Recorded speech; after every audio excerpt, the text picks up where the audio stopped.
What's up, everybody? Jack here from Half Chrome, and this is the R6 Pro from Isinwheel, and it's a moped-style bike, 1500-watt peak motor. We got this battery up on top, looks like a motorcycle. Nice basket on the bottom. We got brake lights, we got turn signals, we got a horn, we got all the safety features that you're probably looking for. So let's get this thing out and give it a whirl. So like I said, we're taking a look at the Isinwheel R6 Pro. It is a moped-style electric bike. It combines that retro motorcycle look with some fat tires, a full suspension, a little bit of cargo carrying capability, and some thoughtful safety features for about $850 on Amazon. And right away, I'll tell you there are a few things that I do really like about this bike.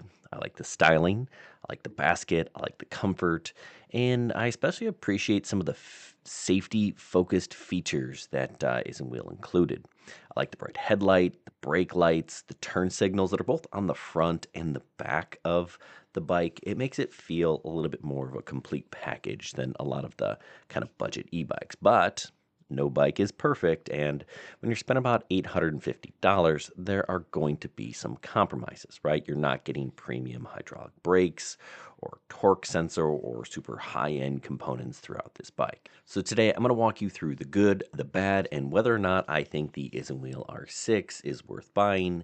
Well, actually, I'll let you make that determination after I kind of tell you the good and the bad.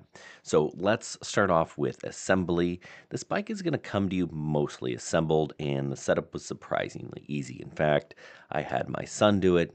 He's 17 years old, and it took him about 45 minutes. Now, he does put together a fair amount of my bikes. I do pay him to do so, and he said this was one of the easiest.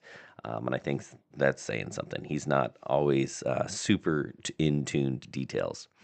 Anyway, most of the work involves, installing the front wheel, handlebars, pedals, basket, making sure everything is good to go before you take it out and ride. It's straightforward, easy to do. Now, let's talk about the design. I like the way that this bike looks. It has that retro moped-inspired look, long seat, chunky fat tires, and a frame that makes it look like a little motorcycle. And one of the things they did that's different than some of the other bikes is the battery placement. Instead of hiding the battery inside the frame or mounting it lower, they place it on top, so it kind of looks like a motorcycle gas tank. And I think that looks cool, but that also frees up some space for this cargo basket. And honestly, that's one of the things I really like about this bike. I've been throwing gear in there, a drone, batteries. You can put in bags. It's really useful, and it gives the bike a little bit of real world practicality than other moped style bikes just don't have. When it comes to power, this has a 1500 watt peak motor. It is a rear hub motor paired with a 48 volt 20 amp hour battery. So let's manage expectations. This is not a high performance e-moto. It's not going to give you neck snapping acceleration or 35 mile an hour speeds. It isn't that bike. It's more about comfortable cruising than outright performance. But that said, this motor has enough power to get the job done. Acceleration's respectable. Hills are manageable. The bike never felt underpowered during normal riding. I think most riders will find it perfectly adequate for commuting, neighborhood rides, bike paths, stuff like that. Now, the battery capacity is pretty impressive. They have claims somewhere from 60 to 105 miles, right, of pedal assist under ideal conditions, right? So what is the range, right? It's probably closer to that 60, but like range is so dependent on how you ride and where you ride and your weight and weather and all sorts of things. It's kind of hard to determine.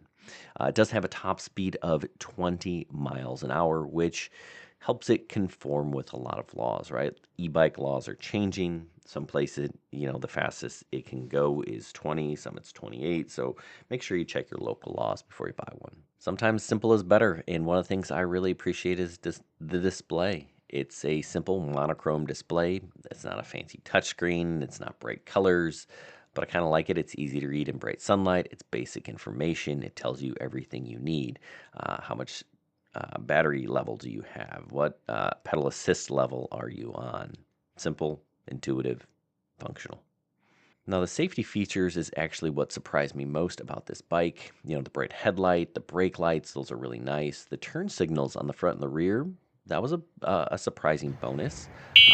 You have a horn, It is solid, and a lot of basic or budget e-bikes have basic lighting. They call it a day. The turn signals make it a little bit more road friendly, add another layer of visibility when you're riding around traffic. If you're a commuter, I think that's a big plus. Comfort's another area where I think that the R6 Pro performs well. The long seat is comfortable, the riding position's relaxed, the full suspension does a nice job of smoothing out rough pavement and uneven terrain, and those fat tires help absorb bumps while providing good stability, right? Can you take it off road? Yeah, sure. It can handle gravel, dirt paths, mild trails without much trouble, but I think it's still more of a cruiser style bike. You do what's best for you. This bike uses a cadence sensor rather than a torque sensor, and that's pretty common in bikes at this price point. A torque sensor generally feels more natural and responsive, but it costs a lot more. So, cadence sensors work fine. They just don't provide that same premium riding feel that a cadence sensor would. But cadence sensor, you're going to double the price of this bike at least. Now, braking comes from the front and rear, mechanical disc brakes.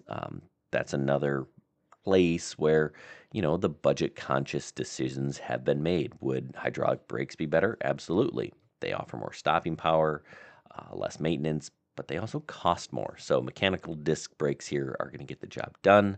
They're perfectly functional, but they're not going to feel as refined as hydraulic systems you'll find on more expensive bikes. So let's break down pros and cons. Pros, I like the styling. I like the battery placement. I love the cargo basket and the practical utility that it adds. The bike is comfortable. The suspension works. Safety features are excellent for the price. Display is simple, easy to read. Assembly was simple. And the large battery provides a solid range. And here are the cons, right? The bike is fairly heavy, right? We're talking 90 pounds. You're not getting this thing upstairs easily. Cadence sensor versus a torque. Mechanical brakes aren't as nice as hydraulic. The motor isn't super torquey. So if you're looking for speed or performance, maybe something else. But final verdict, I think this is a solid bike for your money. At $850, you're getting a comfortable cruiser. Unique design, practical cargo capability, good safety features, full suspension, respectable battery. Compromises? Sure, there have to be. At this price point, um, there just always will. But I don't think they cut corners in the wrong places. I think they nailed this bike. It is what it's supposed to be, a solid beginner bike. So if you're looking for a comfortable moped-style e-bike that can carry some gear, cruise around town, and look good doing it, the Isinwheel R6 Pro is definitely worth considering. Hey, thanks for watching. Good luck, and I'll see you in the next one.